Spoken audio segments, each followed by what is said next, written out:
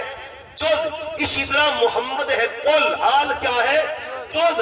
ہم کل سے جز کی بات کرتے ہیں، قرآن کے جز کو کوثر کہتے ہیں اور محمد کے جز کو آل محمد کہا جاتا ہے۔ جز کی بات جز سے کرتے ہیں۔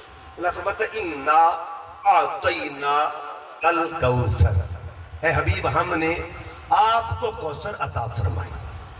آگے فرمایا فصلی لربک وانحر، حبیب بدلے میں دو کام کرنے ہیں، نماز بھی پڑھنی ہے، قربانی بھی دینی۔ آہا کیا رب ہے، کیا تعلق ہے، دو کام کرنے، فصلی نماز بھی پڑھنی ہے، لربک اپنے رب کے لیے، وانحر اور قربانی بھی دینی ہے۔ حبیب دو کا ایک کام میں کرتا ہوں، میں تمہیں کوثر دے دی ہے، ایک کام تو کر دے، تو نماز اور قربانی دے، اب بدلے میں کیا ملے گا؟ ان شانیہ کا هو الابتر، تیری آل کو مٹانے والے مٹ جائیں گے، قیامت تک نام تیرا بھی زندہ رہے گا، تیری آل کا نام۔ یہ تین آیتیں نہیں ہیں، یہ تین مضامین ہیں، تین آیتیں نہیں ہیں بلکہ تین مقامات ہیں، تین آیتیں نہیں ہیں، تین تصور ہیں۔ اِنَّا أَعْطَيْنَاكَ الْكَوْثَرَ، اگر غور کریں گے آپ کو مدینہ دکھائی دے گا۔ کیا دکھائی دے گا؟ مدینہ دکھائی دے گا۔ آگے فصلی لربک وانحر، اس کو غور کریں گے کربلا دکھائی دے گا۔ ان شانیک هو الابتر کو دیکھیں گے، قیامت تک کے لیے یزیدیت کا خاتمہ دکھایا جائے گا اور آل محمد کا عروج دکھایا جائے گا۔ تین آیات میں تصور ہے۔ اچھا یہ جو سورتوں کا ربط ہوتا ہے، آیتوں کا ربط ہو، سورت کا ربط ہو، لفظوں کا ربط ہو، ایک آیت ہے سورہ یاسین کی، انما امرہ اذا اراد شیئا ان یقول لہ کن فیکون۔ یہ دو لفظ ہے، کن اور فیکون۔ پہلا لفظ ہے کن، اگلا ہے فیکون۔ کن میں حکم ہوتا ہے، فیکون میں تعمیل ہوتی ہے۔ حکم رب کا ہوتا ہے، تعمیل مخلوق کرتی ہے۔ اچھا یہاں ایک لفظ اور بھی ہے، لفظ کن ہے، کن دو حرفوں سے مل کے بنا ہے، کاف پہلے ہے اور نون بعد میں ہے۔ امام جعفر صادق سرکار سے کسی نے پوچھا حضور یہ کن کیا ہے؟ یہ دو حرف ہیں حضور، ان کا راز کیا ہے؟ فرمایا پہلے یہ بتا کاف کا راز بتاؤں یا نون کا راز بتاؤں؟ گھر والا گھر کی بات بہتر جانتا ہے، گھر والا گھر کی بات بہتر جانتا ہے، جن کے گھر میں قرآن اترا ہے وہ قرآن کا مفہوم سب سے بہتر جانا کرتے ہیں۔ حضور بتائیے کون کیا ہے؟ فرمایا کون سا راز بتاؤں، کاف یا نون؟ آقا دونوں سے پردہ اٹھا دیجئے، مولا دونوں سے پردہ اٹھا دیجئے، میرا امام کیا کہتا ہے؟ فرماتے کاف کو دیکھو، معنی ہے کلام اللہ تعالی، نون کا مطلب ہے نور المصطفیٰ، جس ذات نے سب سے پہلے کلام کیا اسے ذات خدا کہتے ہیں، اور جس سے کلام کیا اسے نور مصطفیٰ کہا جاتا ہے۔ قرآن آل محمد سے سمجھ آتا ہے، آل محمد سے قرآن سمجھ آتا ہے، اس لیے تو آقا فرماتے قیامت تک کے لیے آج لوگ قرآن سے سائنس ڈھونڈ لیتے ہیں، مگر مولوی کو حسین نہیں ملتا، اللہ کو حسین نہیں ملتا۔ قرآن سے بیالوجی ڈھونڈ لیتے ہیں، کیمسٹری ڈھونڈ لیتے ہیں، کیونکہ یہ وہ کتاب ہے جو قیامت تک رہنمائی کرتی ہے۔ دنیا کا کوئی بھی علم ہو، جتنا مرضی انسان ترقی پہ چلا جائے، قرآن رہنمائی کرتا ہے، قرآن فیض دیتا ہے۔ سائنس یہاں پہ آتی ہے، بیالوجی یہاں پہ آتی ہے، کیمسٹری اس بارگاہ میں آتی ہے، ہر علم جو ہے قرآن کے سامنے جھک جاتا ہے۔ لیکن بدبختی یہ ہے ہر چیز مل جائے حسین قرآن، آؤ ہم قرآن پاک سے حسین کو تلاش کرتے ہیں۔ اور حسین نے تو بتا دیا کہ قرآن اور میرا کتنا گہرا تعلق ہے۔ اب اسی سورت کو دیکھیں، اس سورت کے پیچھے ایک سورت ہے اور دونوں صورتیں جن کے بعد دیگریں آتی ہیں ان کا ربط کیا ہے؟ پہلی سورت ہے ارائیت الذی یکذب بالدین فذلک الذی یدعو الیتیم فویل للمصلین. یہاں جو اللہ پاک نے فرمایا فویل للمصلین، بربادی ہے نمازیوں کے. اس صورت میں کیا کہ کچھ ایسے نمازی بھی ہوتے ہیں جن کی نمازیں برباد ہو جاتی ہیں. اگلی صورت میں کیا کہا؟ فصلی ربی کا ون. کوئی تو راز ہے، دو صورتوں کا ایک دوسرے کے بعد آنا، کوئی تو حکمت ہے نا. پہلی میں کہا نمازیں برباد ہو جاتی ہے اور دوسری میں کہا پڑھیے نماز اس کے لیے، اس کے لیے، اس کو منانے کے لیے، اس کو پانے کے لیے، اس کی بارگاہ میں سر جھکانے کے لیے، اس کی بارگاہ میں سر کٹانے کے لیے. اب قرآن پہ پوچھتے ہیں قرآن بتا کس کی برباد ہوئی تھی اور کون رضا والا تھا؟ کس کی برباد ہو گئی تھی، کون رضا والا تھا؟ قرآن نے کہہ دیا ایک ہی میدان ہے، فیصلہ وہیں پہ ہو گیا. فیصلہ کر دیا. ادھر بھی نمازی تھے، ادھر بھی نمازی تھے، ادھر بھی سبحانک اللہم پڑھنے والے تھے، ادھر بھی پڑھنے والے تھے، ادھر بھی فاتحہ پڑھتے تھے، ادھر بھی فاتحہ پڑھتے تھے، ادھر بھی اخلاص پڑھتے تھے، ادھر بھی پڑھتے تھے، ادھر بھی سبحان ربی العظیم تھا، ادھر بھی تھا، ادھر بھی تسبیح تھی، ادھر بھی تسبیحات ہیں، ادھر بھی التحیات ہیں، ادھر بھی التحیات. انہوں نے بھی پڑھا ہوگا اللہم صلی علی محمد والا آل محمد، ادھر سے پڑھا ہوگا، ادھر سے نہیں پڑھا ہوگا. قرآن نے فیصلہ کر دیا. قرآن نے کہا جو ریا والے تھے ان کو یزیدی کہتے ہیں اور جو رضا والے تھے انہیں حسینی کہتے ہیں. رضا والے ان کو حسینی کہتے ہیں. ایک نمازی کی ہم داستان سنتے ہیں. آؤ کون سا نمازی تھا جو کچھ دیر پہلے یزیدی تھا پھر وہ حسینی بنے؟ آؤ ایک نمازی کو ڈھونڈتے ہیں. ایک نمازی کو ڈھونڈتے ہیں. اے نمازی بتا تو پہلے بھی نماز پڑھتا تھا؟ ہائے ہائے رنگ کب چڑھا تھا تجھ پر؟ نماز پہلے بھی تو پڑھتا تھا اور تو نماز میں پہلے بھی ثنا پڑھتا تھا، الحمد پہلے بھی پڑھتا تھا، لیکن بتا کون سی نماز تجھے ملی ہے جس کی نماز کے ساتھ مل کر تیری نماز کمال پہ چلی گئی؟ وہ کون تھا؟ آؤ دیکھتے ہیں. اس خوش بخت کو حر کہا جاتا. حر کی عظمت کے پیچھے تین راز تھے. کتنے راز تھے؟ تین راز تھے. ایک جب حر جو تھا میرے امام کے ساتھ بات کرتے کرتے جا رہا تھا، سواری کے ساتھ ساتھ چل رہا تھا. ایک مقام پہ آ کے حر نے میرے امام کی جو سواری تھی اس کے لگام کو ذرا کھینچا. جب کھینچا تو میرے امام نے ایک جملہ بولا.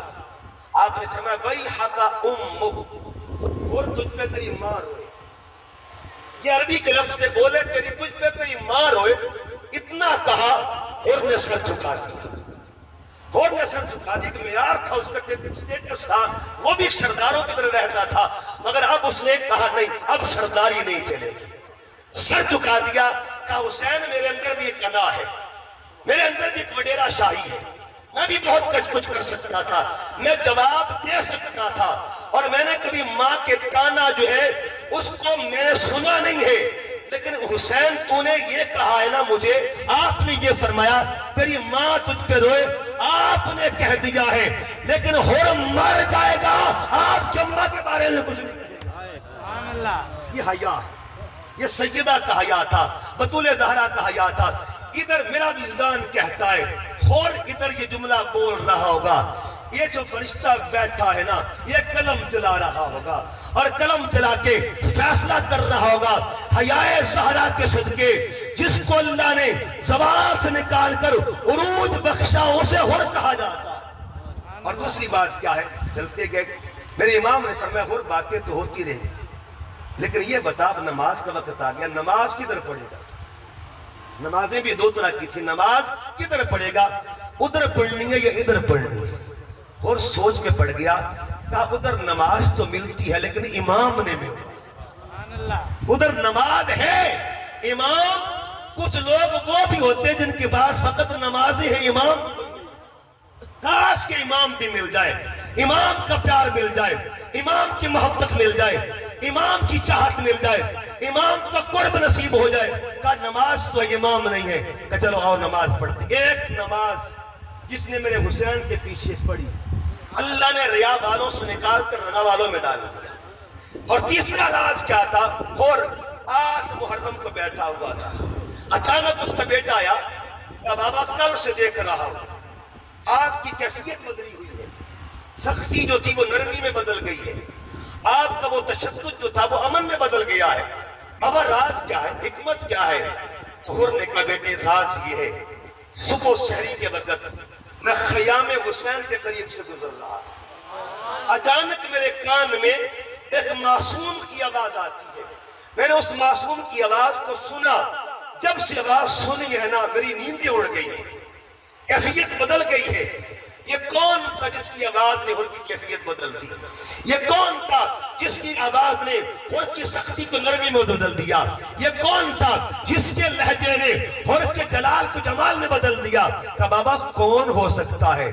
حور نے رو کر کہا مجھے حسین کا اثر لگتا ہے. پتر بتا, جس میدان میں حسین کا بچہ پیاسا ہو اس میدان میں تیرا بابا کھانا کھا لے, میرا ضمیر اجازت نہیں دیتا. یہ وہ 3 نسبتیں تھی جس نے حور کو پستیوں سے اٹھا کے بلندیوں پہ ادا کر دیا, اور ایسی بلندی ملی آج نگر نگر میں, گلی گلی میں, جہاں حسین حسین ہو رہا ہے وہاں حور کا بھی ہو رہا ہے. یہ نسبت حسین کا صدقہ. انا اعطینا کل کوثر, حبیب ہم نے آپ کو کوثر عطا کیا. اور کوثر کیا ہے؟ اولاد کا ملنا, یہ کوثر کی طرف اشارہ کرتا ہے. اولاد کا قربان کرنا یہ فصلی لربک ونحر کی طرف اشارہ کرتا ہے. یہ قرآن کا ربط ہے. ملی کیسے اولاد؟ جب یہ آیت سورت اتر رہی ہے, اس کا پس منظر بیک گراؤنڈ کیا ہے؟ آس بن وائل بدبخت تھا, اس نے حضور علیہ السلام کے بیٹے کی وفات پر, جب آپ کا بیٹا ابراہیم فوت ہوا, اس نے ڈھنڈورا پٹوا دیا, شور مچا دیا کہ محمد کا بیٹا فوت ہو گیا ہے. اب تھوڑی دیر کے بعد انہوں نے بھی چلے جانا ہے, نسل ختم ہو جائے گی, معاملہ ختم ہو جائے گا, کیونکہ جو بچوں کا معاملہ ہوتا ہے وہ بیٹوں سے چلتا ہے, اولاد کا معاملہ بیٹوں سے چلتا ہے. آقا پریشان تھے, قلب میں حزن تھا, ملال تھا, غم کی کیفیت تھی. اللہ پاک نے فرمایا حبیب پریشان نہیں ہونا, انا اعطیناک الکوثر, ہم نے آپ کو کوثر عطا فرما دی ہے. امام رازی اوتھینٹک مفسر قرآن ہے, آپ فرماتے کوثر کا ایک مطلب یہ بھی تھا انا اعطیناک الکوثر, ای انا اعطیناک الفاتحہ. حبیب پریشان نہیں ہونا, ہم نے بقائے آل محمد کے لیے, تیری اولاد کی بقا کے لیے ایک ذریعہ بنا دیا ہے, ایک وسیلہ بنا دیا ہے, ایک سبب بنا دیا ہے, اور وہ قیامت تک کے لیے آل محمد کی بقا کا ذریعہ بنے گی. مولا وہ کون ہے؟ کہا تیری آل کی بقا کا ذریعہ ہم نے جسے بنا دیا ہے اسے بطور زہرا انا اعطیناک الکوثر, ہم نے آپ کو اولاد کی کثرت دے دی. کثرت کا معنی ہے جس طرح حضور کو نبوت کی کثرت دے دی. آقا علیہ السلام ہر پیغمبر نبی تھا, لیکن محدود ایریے تک نبی تھا. جب بات حضور کی آئی, اللہ فرماتا ہے حبیب وما ارسلناک الا رحمتا للعالمین. نفس عالمین پہ بات کرنے لگا ہوں.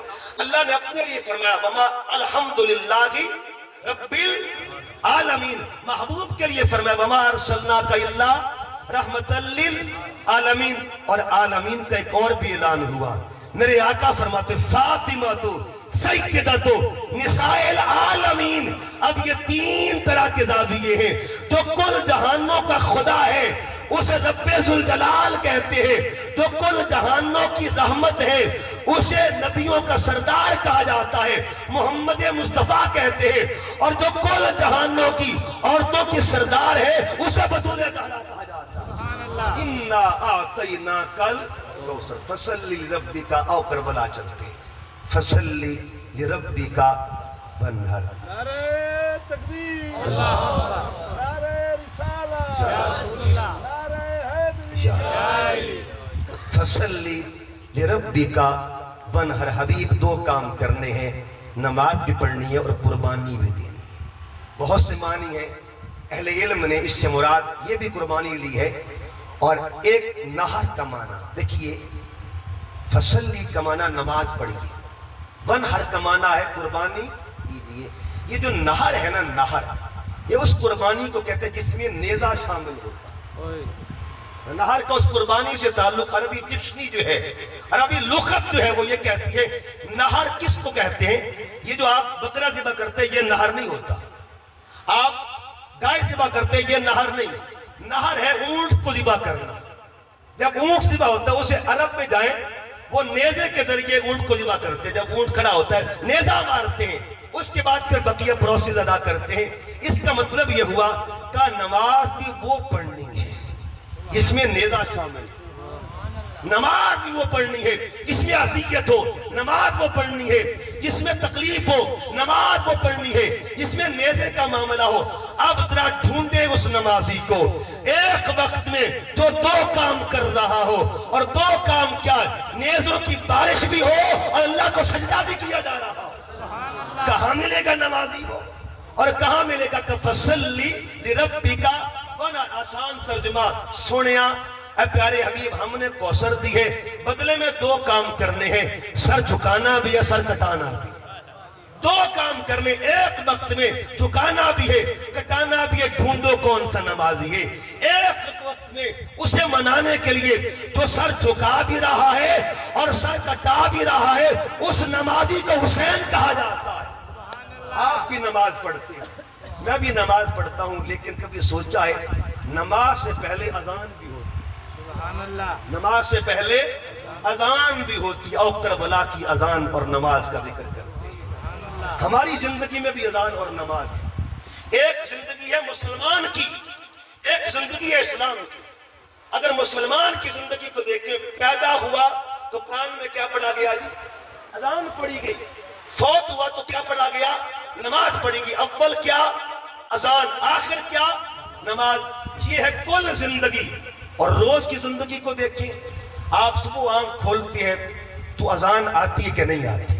فجر کی اذان آتی ہے، اور سونے لگتے تو عشاء کی نماز پڑھ کے سوتے ہیں۔ اگر کل زندگی کو دیکھیں تب بھی اذان اور نماز ملے گی۔ اگر یومیہ زندگی کو، ڈیلی لائف کو دیکھیں تب بھی مومن کی زندگی میں اذان بھی ہے اور نماز بھی ہے۔ ایک ہے مسلمان کی زندگی اذان اور نماز کے ساتھ ہے، ایک ایک روز کی زندگی اذان اور نماز کی ہے۔ ہم نے پوچھا اسلام تو بھی زندہ ہے، اسلام تو بھی زندہ ہے، لیکن بتا تو صحیح تیری زندگی میں اذان کس کی ہے، تیری زندگی میں نماز کس کی ہے؟ اذان والے کا نام بھی بتا دے اور نمازی کا نام بھی بتا دے۔ اسلام نے فخر سے کہا آ لوگو میری زندگی میں ایک اذان بھی شامل ہے، ایک نماز بھی شامل ہے۔ اذان والے کو اکبر کہا جاتا ہے اور نماز والے کو حسین۔ یہ حیات اسلام ہے۔ اچھا نماز، اذان، صبح آج کا دن تھا، یہ یوم صلاۃ بھی ہے، یوم نہر بھی ہے، یوم رضا بھی ہے، یوم وفا بھی ہے، یوم صبر بھی ہے، یوم حیات بھی ہے۔ آج کا دن تھا جب اسلام کو زندگی ملی تھی، آج کا دن تھا جب اسلام کو بقا ملی تھی، آج کا دن تھا جب رضاؤں کے سودے ہوئے تھے، آج کا دن تھا اللہ کی شناخت ایسے پڑھی گئی جیسے پڑھنے کا حق ہوتا ہے۔ اب صبح کربلا کا آغاز ہوتا ہے۔ اذان کس نے دی؟ اذان بھی دو طرح کی ہوتی ہے۔ کتنی طرح کی اذان ہوتی ہے جی؟ ایک اذان عام مسجدوں میں ہوتی ہے، ایک اذان کربل میں ہوئی ہے۔ عام اذان میں اور کربل میں کی اذان میں فرق سنیے گا، میں نے الحمدللہ وہ خود 10 فرق اپنی طرف سے لکھی ہے، وہ پیش کرنا چاہتا ہوں۔ وہ کون سے فرق ہیں؟ ایک عام اذان ہے جو روز ہم سنتے ہیں، روز سنتے ہیں، ہمارے میں سے کوئی بھی دے سکتا ہے، عام مؤذن دیتا ہے، اور ایک اذان علی اکبر نے دی ہے۔ فرق کیا ہے؟ ایک اذان تکبیر والی ہوتی ہے، ایک اذان شمشیر والی ہوتی ہے۔ ایک اذان تکبیر والی ہے، ایک اذان شمشیر والی ہے۔ ایک اذان وہ ہے جو ذکر والی ہے، ایک اذان امت کی فکر والی ہے۔ ہماری اذانوں میں ذکر ہوتا ہے، اور اکبر کی اذان میں ذکر بھی تھا، فکر امت، ذکر خدا تھا اور فکر تھی نانا کی امت کی۔ جس کی اذان میں خدا کا ذکر ہو، نانے کی امت کی فکر ہو، اسے اکبر کہا جاتا ہے۔ ہم بھی اذان دیتے ہیں، ہماری اذان ہے نماز پڑھانے والی۔ کون سی ہے جی؟ نماز۔ میرے ساتھ چلنا ہے تاکہ آپ بھی آج ذاکر علی اکبر بن جائیں، ذکر کرنے والے بن جائیں۔ ہماری اذان ہے نماز پڑھانے والی، اکبر کی اذان نماز بچانے والی، ایک اذان نماز پڑھاتی ہے، ایک نماز بچاتی ہے۔ جو پڑھاتی ہے وہ ہمارے مؤذنوں کی ہوتی ہے، اور جو بچاتی ہے وہ مؤذن کربلا کی اذان ہے۔ ایک اذان ہے صدا والی جو روز سنتے ہیں 5 رکعت، ایک اذان ہے رضا والی، صدا والی اذان اور رضا والی۔ ایک اذان اقامت والی، ایک اذان استقامت والی، ایک اذان کلام والی، ایک اذان پیغام والی، ایک اذان قول والی، ایک اذان عمل والی، ایک اذان اقرار والی ہے، ایک اظہار والی۔ اقرار والی اذان اور ہوتی ہے، اظہار والی اور ہوتی ہے۔ ایک اذان اقرار والی۔ اب اذان کیسے ہے؟ رات کا پچھلا پہر، صبح کا وقت، کچھ سفیدی ہے، کچھ سیاہی ہے، میرے امام نے کہا اکبر چلو اذان۔ صبح کربل کا آغاز ہونے لگا ہے۔ جناب علی اکبر اذان فجر دینے کے لیے صحرائے کربل میں جاتے ہیں۔ جب علی اکبر اذان کربل دینے کے لیے نکلے نا اور میدان کی طرف گئے اذان دینے کے لیے، کیا دیکھا؟ میدان میں ایک عجیب منظر ہے، ہر طرف ہو کا عالم ہے، ایک سجدہ ہے، ایک کیفیت خاموشی کی۔ اس خاموشی میں اکبر اذان دینے لگے ہیں، لیکن اذان سے قبل ایک عجیب منظر دیکھا۔ جب صحرائے کربلا کو غور سے دیکھا تو کربل کی دھرتی پر ایک برقع پوش خاتون بیٹھی ہوئی تھی۔ سبحان اللہ۔ ایک برقع پوش خاتون بیٹھی ہے اور نظریں جھکی ہوئی ہیں، اپنے پلو سے کربل کی زمین کو صاف کر رہی ہے اپنی آنچل سے۔ کون سا آنچل؟ امام احمد رضا خان فرماتے ہیں جن کا آنچل نہ دیکھا ماہ و مہر نے، اس ردائے نزاہت پہ لاکھوں سلام، اپنے پلو سے کربل کی دھرتی کو صاف کر رہی ہے۔ جناب علی اکبر نے ایک بار پوچھا بی بی آپ کون ہیں؟ بی بی جواب نہیں دیتی، بلکہ جواب کی بجائے بی بی روتی ہے، سبحان اللہ۔ آنسوں کے ساتھ ساتھ آواز آتی ہے رونے کی۔ تھوڑی دیر کے بعد پوچھا بی بی کون ہے؟ تیسری بار پوچھا تو آپ واپس آگئے، بابا کے پاس ہے۔ بابا نے پوچھا بیٹی اکبر اذان دی؟ بابا اذان دینے گیا، لیکن عجیب منظر دیکھا ہے، کوئی خاتون بیٹھی رو رہی ہے۔ ادھر خاتون کا ذکر ہوا، میرا امام اٹھ کے کھڑا ہو گیا۔ کہا بابا خیر ہے؟ یہ کس کا احترام کرنے لگے ہیں؟ کس کی تقریم کے لیے آپ کھڑے ہو گئے ہیں؟ کہا بیٹے میں ان کے لیے تقریم کے لیے کھڑا ہوں جن کے لیے میرے نانا محمد بھی کھڑے ہوا کرتے تھے۔ بابا راز سمجھ میں نہیں آ رہا، آپ کن کی بات کر رہے ہیں؟ کہا بیٹے اکبر صحرائے کربل میں جس کو تو دیکھ کے آیا ہے وہ کوئی عام خاتون نہیں ہے، وہ میری ماں بطول زہرا۔ بابا کیا کر رہے ہیں؟ تشریف لائی تھی۔ کہا وہ جانتی ہیں کہ آج اس کربل کے میدان میں میرے شہزادوں کے جو جسم ہے وہ چھلنی ہونے ہیں، اس لیے صفائی کر رہی تھی تاکہ کوئی کنکر نہ چبھ جائے۔ اس کا مطلب یہ ہوا کربل کی دھرتی پر بھی جو اپنے بچوں کا فکر کر رہی ہے اس مادر عظیم کو بطول زہرا کہا جاتا ہے۔ اب اس نوجوان کو کہا بیٹے اقرار سے اظہار کا وقت آ گیا، آؤ اذان کے اظہار کا وقت آ گیا۔ تو نے اللہ اکبر کہا ہے نا، اس کا اظہار بھی کرنا ہے۔ اشہد ان لا الہ الا اللہ پڑھا ہے نا، اظہار بھی کرنا ہے شہادت کا۔ ایک شہادت زبان کی ہوتی ہے، ایک شہادت عمل کی ہوتی ہے۔ تم نے پڑھا ہے اشہد ان محمد رسول اللہ، پتر یہ تو ہر کوئی پڑھتا ہے، لیکن پڑھ کے بتانا ہے۔ صرف محمد محمد کہنا کافی نہیں ہے، اس نام پہ جان قربان کرنا بھی ضروری ہوا کرتا ہے۔ آپ نے تیار کیا اپنے جوان مؤذن کو، اظہار کے لیے جب تیار کیا تو امام علی اکبر ایک ایک خیمے میں جاتے ہیں ملنے کے لیے، ملنے جاتے ہیں، اجازت لینے جاتے ہیں۔ ایک خیمے میں گئے تو کیا دیکھا؟ وہاں سیدہ سکینہ بیٹھی ہوئی، ویر اپنی بہن سے ملنے لگا ہے۔ سیدہ سکینہ سے آپ نے فرمایا بہن سکینہ الوداع کرنے کے لیے آیا ہوں، رخصت کا وقت آ گیا ہے، اللہ کے حضور بلاوا آ گیا ہے۔ سیدہ سکینہ نے جب دیکھا ویر کو ملنے لگی تو بی بی نے عرض کیا بھیا ایک امانت ہے آپ کے لیے رکھی ہوئی، میں نے وہ امانت دینا چاہتی ہوں آپ کو۔ سیدہ سکینہ خیمے میں جاتی ہے، پیچھے جا کے ایک مقام پہ وہاں سے ایک گٹھڑی اٹھا کے لاتی ہے۔ اس گٹھڑی کو کھولا اپنے ننھے ہاتھوں سے، جب کھولا اندر سے ایک دستار نکلتی ہے۔ سیدہ سکینہ دستار کو اپنے ہاتھوں میں رکھتی ہے اور ہاتھ میں رکھ کر کہا بھیا یہ وہ دستار ہے جب مدینہ طیبہ سے رخصت ہونے لگے تھے، نانا کے وطن سے نکلنے لگے تھے، اس وقت صغرا بہن نے کہا تھا سکینہ مجھے پتا ہے یہ مؤذن واپس نہیں آئے گا۔ آپ کے میر بھی اذان پڑھتے ہوں گے، آپ کے بچے بھی مسجدوں میں اذان پڑھتے ہوں گے، گھر والوں کو تسلی ہوتی ہے یہ جو اذان دینے جا رہا ہے یہ نماز پڑھ کے آ جائے گا، یہ اذان دینے جا رہا ہے نماز کے بعد لوٹ آئے گا۔ لیکن یہ وہ مؤذن تھا جس کی بہن جانتی تھی، جس کی ہمشیر جانتی تھی ہر مؤذن واپس آ جاتا ہے لیکن یہ واپس نہیں آئے گا۔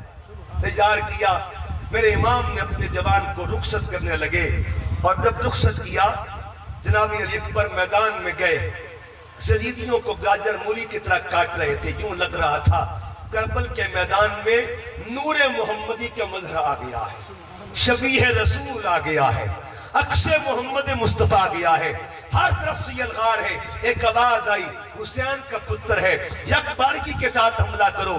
دور سے ایک نیزہ لہراتا ہوا آتا، ایک نیزہ لہراتا ہوا آیا، لہراتا لہراتا اس سینے پہ آ کے پیوست ہو گیا، جس سینے پر میرا حسین پیار سے ہاتھ رکھا کرتا تھا۔ جب پیوست ہوا علی اکبر نیچے تشریف لائے، آواز دی یا ابتا، ابو جان سنبھالیے گا۔ ادھر آواز آئی میرا حسین دوڑ کے جاتا ہے۔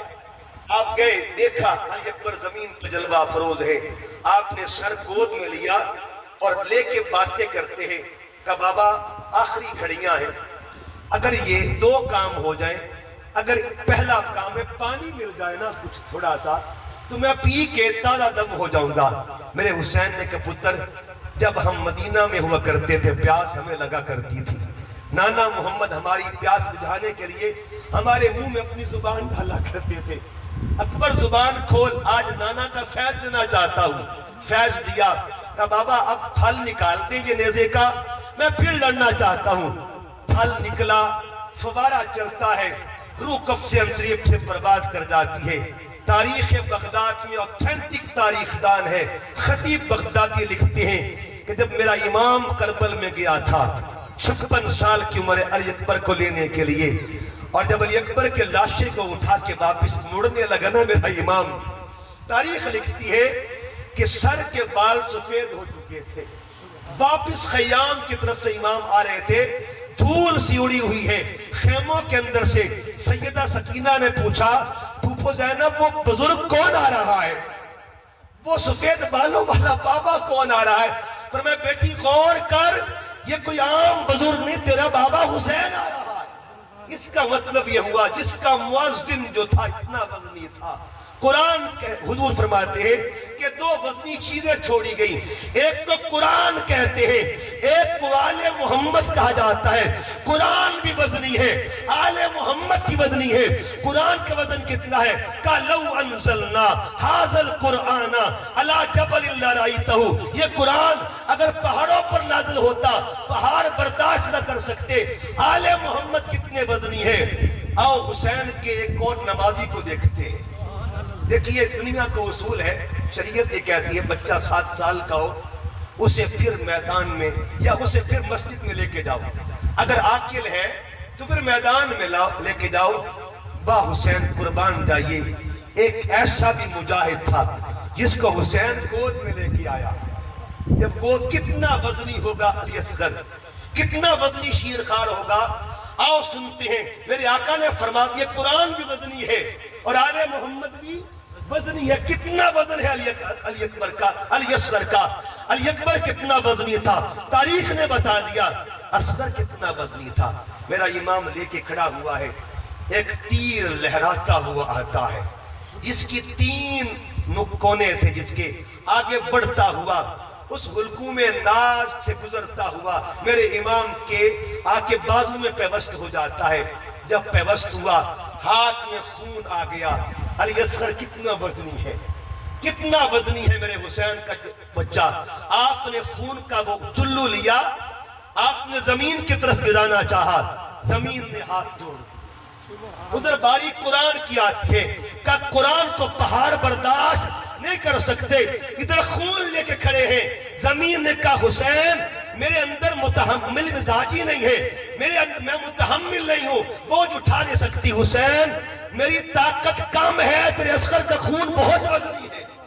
آپ نے اوپر کی طرف خون کیا، جب اوپر کی طرف خون کیا نا، آسمان نے کہہ دیا حسین میرے اندر بھی ہمت نہیں ہے۔ اس کا مطلب یہ ہوا جس کے خون کا قطرہ اتنا وزنی تھا، زمین بھی متحمل نہ ہو، آسمان بھی متحمل نہ ہو، اگر اصغر کے خون کا یہ مقام ہے تو وجود اصغر کی شان کا عالم کیا ہوگا؟ اصغر کے وجود کا عالم کیا ہوگا؟ اب آئیے، امام نے سب کچھ دیا، مؤذن بھی پیش کر دیا، چھوٹا مجاہد بھی پیش کر دیا، اب امام خود تیاری کرنے لگا ہے نماز کے لیے۔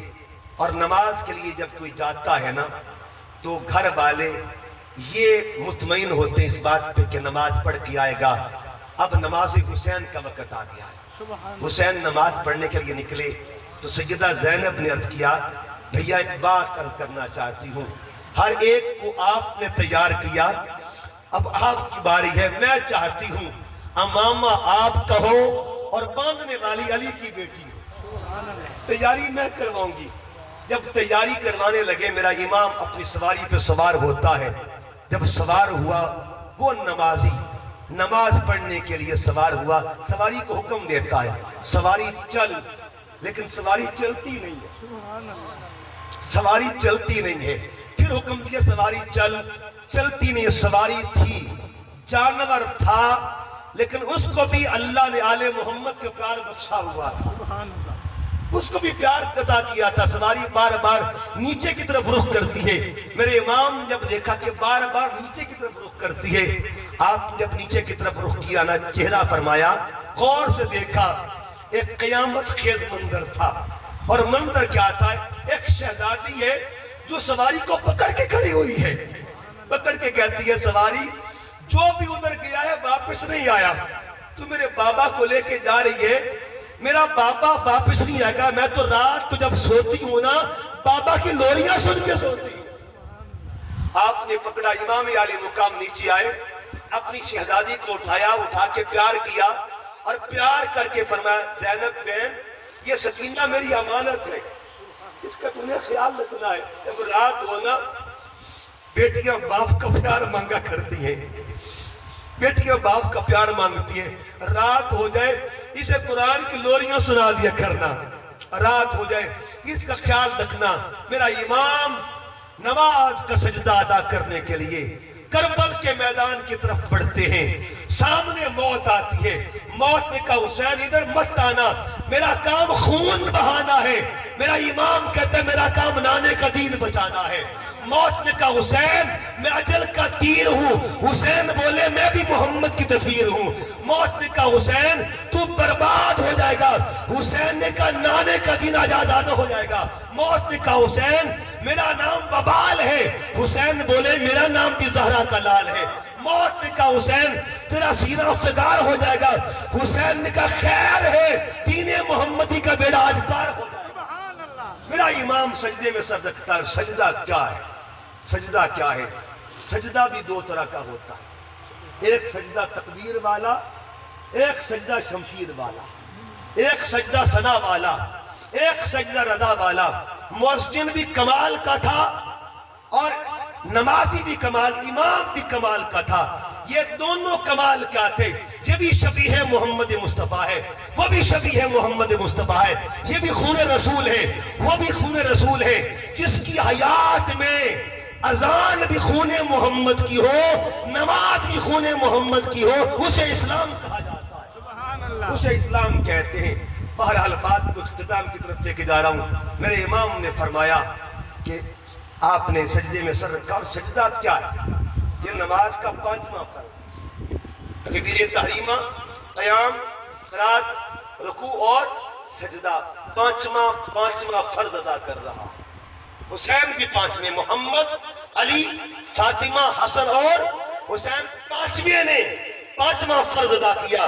ابھی فرض ادا کر رہے تھے، کفر کی تلوار چلتی ہے، ظلم کی تلوار چلتی ہے، فسق کی تلوار چلتی ہے، باطل کی تلوار چلتی ہے، دہشت گردی کی تلوار چلتی ہے۔ میرا حسین اپنے نانا کے دین کے لیے سجدہ کرتے ہوئے